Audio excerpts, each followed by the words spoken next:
0? Yes. So when I plug in 1, I have 1/2. When I plug in 1, I have 0. Okay, so this will not count. So I have e squared over 2 plus 1 minus 1/2 will be plus 1/2.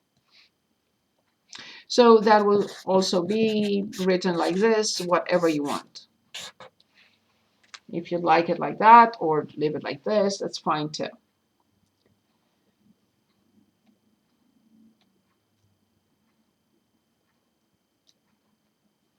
Okay. I think we should look at one more problem here, and then we can continue. So let's look at something like maybe distance and speed, or let's look at memory. Yes, let's look at memory. Memorization. So I'm looking at problem 69 on page 415. Suppose an experiment finds that the memorization rate, so rate of change, right? Rate, derivative, m prime of t equals negative 0.009 t squared plus 0.2 t, the rate of change of memory with respect to time. M prime is the rate in words per minute, of course, 2 measurement units. Okay, and of course t is in minutes. T in minutes, of course. How many words are memorized in the first 10 minutes? First 10 minutes. How many words?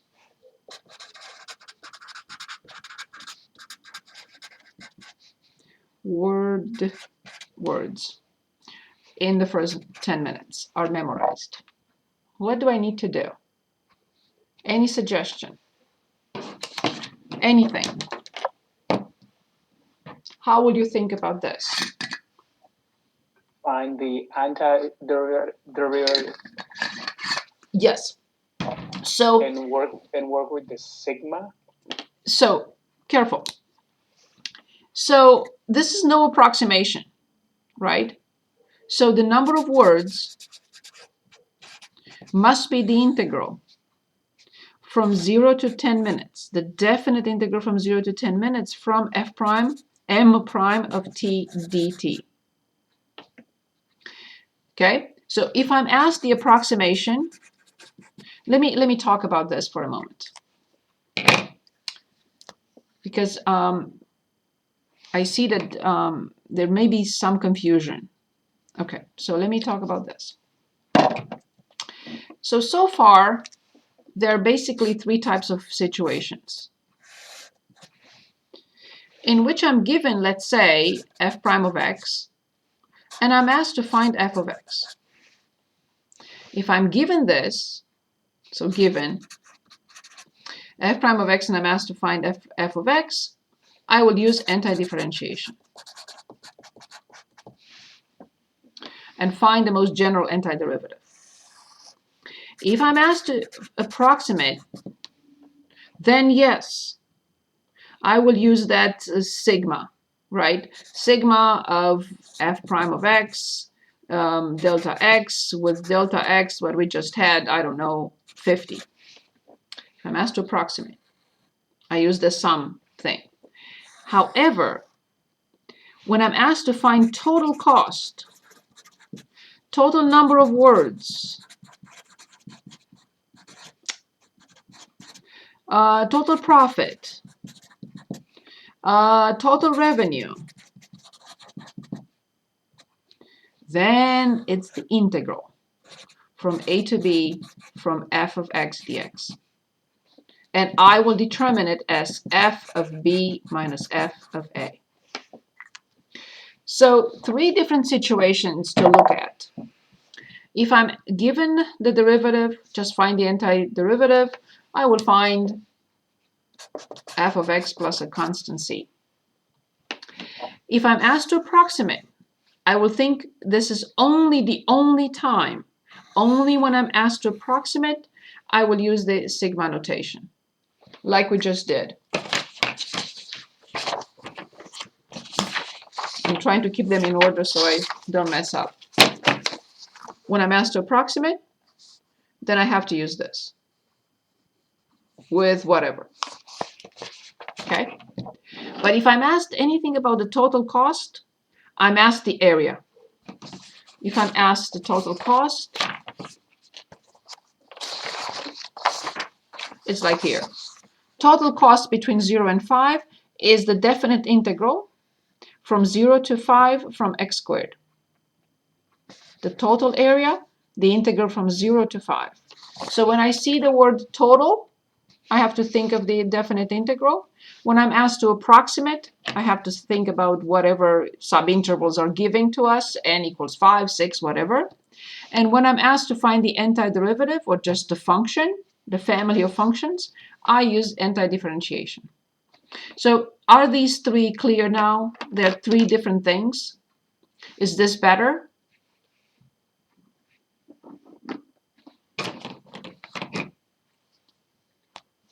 Yes, thank you. Perfect. So here we're asked total. How many words? What is the total number of words in the first, whatever we are learning, memorizing in the first 10 minutes? So once it says how many words, not approximately, and not the function, then we are looking at the definite integral. So then,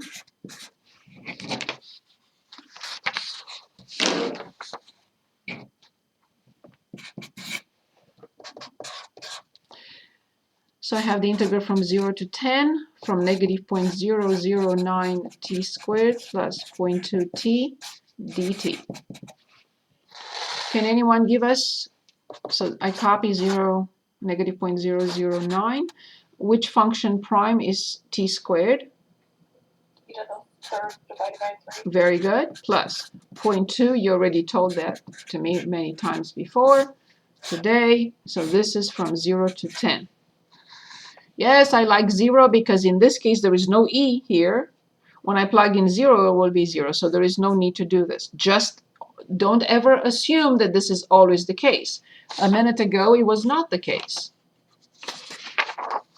A minute ago, it was not the case. When I plug this 0 in here, I get 1. I don't get 0. Okay, so then we only need to plug in 10. So negative 0.009 1,000 divided by 3. And plus 0.2, and this is 100 divided by 2. I think I can do this easily because it's 9 divided by 3. This is negative 3. And this is 20 divided by 2, which is 10. So the answer is 7. And this is the total number of words memorized in the first 10 minutes. So let me check this. 3 zeros, so this is 9 divided by 3, which is 3 with minus in front. And this is 20 divided by 2, which is 10, 7 words. Any questions?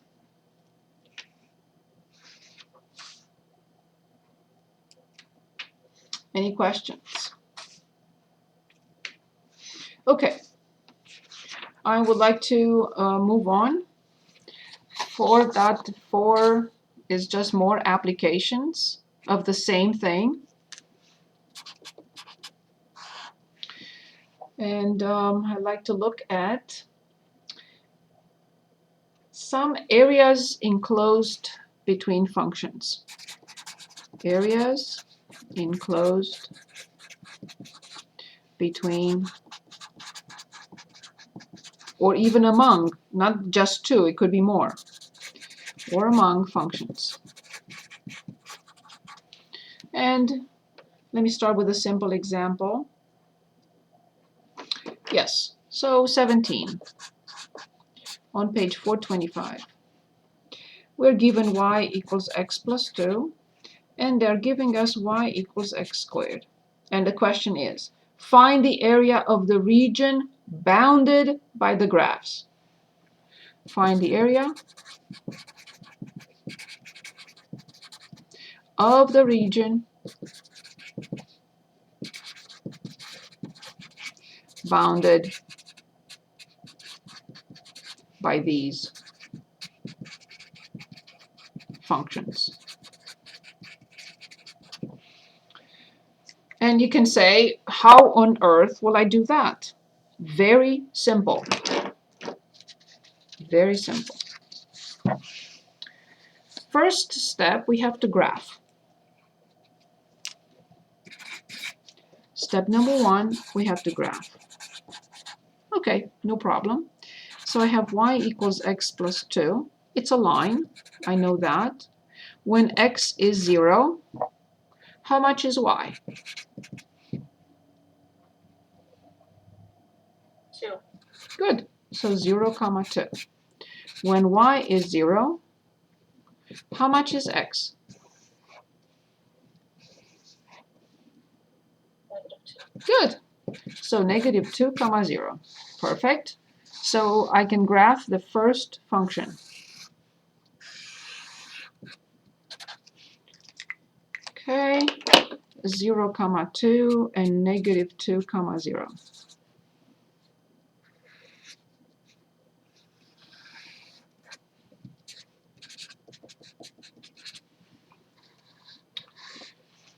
Okay, so I do the same thing with y equals x squared, but I know that y equals x squared is this graph. Don't graph it separately. I just want to show what just a little explanation. But I need to, so when I graph this, I don't want to put it in just yet because I have to find the points of intersection. So I have this system with y equals x squared and y equals x plus 2. I have to set these two equal to each other. So then x squared equals x plus 2. Of course, it's quadratic. I have to move everything to one side. I have to factor. And you'll tell me how I factor. And then what are the x values where these two cross or meet.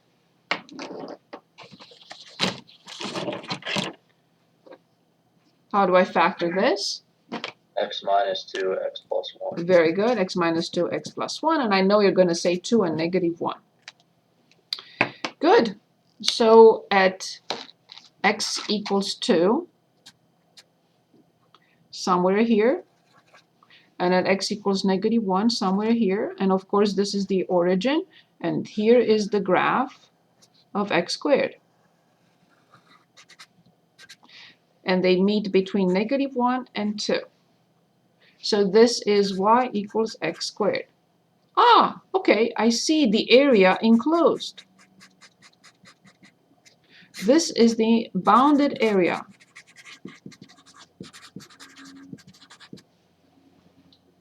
And how do I determine this area? Very simple. Imagine that this is the area under the black function minus the area under the green function. So the bounded area, which I'm going to call A, is the upper function, the integral from negative 1 to 2. Why from negative 1 to 2? Because that's where the enclosed area is. The enclosed area is only between negative 1 and 2. So the area between negative 1 and 2 from the top function minus the bottom function, of course, dx.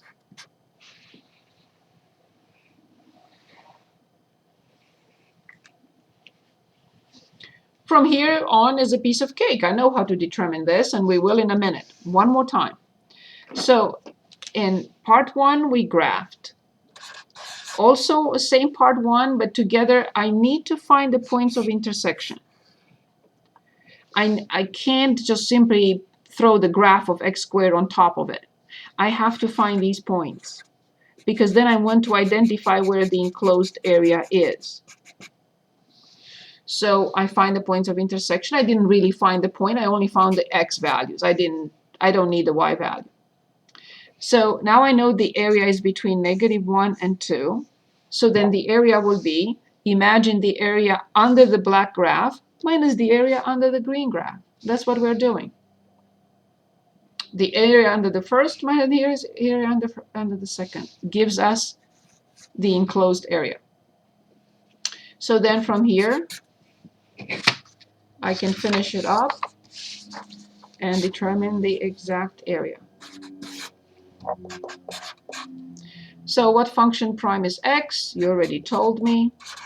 What function prime is 2? You already told me. What function prime is x squared? You already told me many times today. Careful now. From -1 to 2, a totally different story. Yes, we always wish that this is 0, but it doesn't happen all the time. I plug in 2. 4 over 2. 2 plus. Plug in 2. 2 times 2. 4 minus. 2 to the third. 8 over 3. Be very careful now.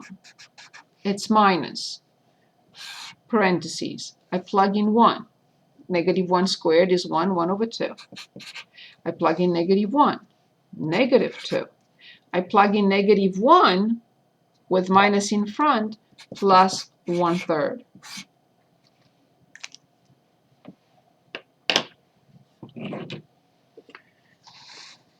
Okay, so let's calculate this. 6 minus 8/3, and here I have minus 1/2, and then plus 2, and minus 1/3. So this with this is -9 over 3, so this will be -3. 6 plus 2 is 8, minus 3, and minus 1/2.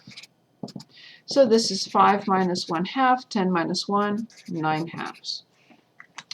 I want to share my screen, and yes, for this, you absolutely have permission to do it. Not just permission, but I encourage you to double check. So here it is. In math,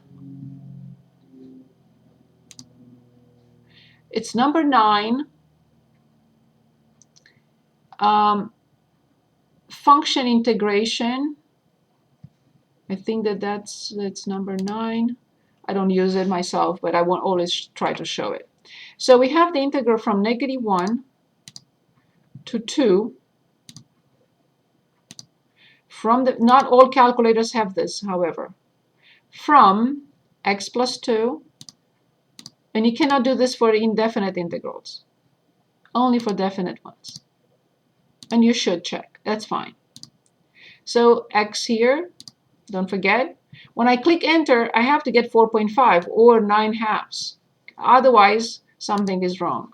And I got 4.5. So you should check, it's fine, I encourage you to do that. Oh, where is this on the calculator? So in the calculator is in math, and go up, and it should be number 9, function integration. As you also see, you also have the summation.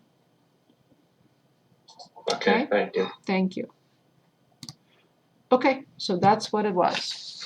Any questions on this? Any questions?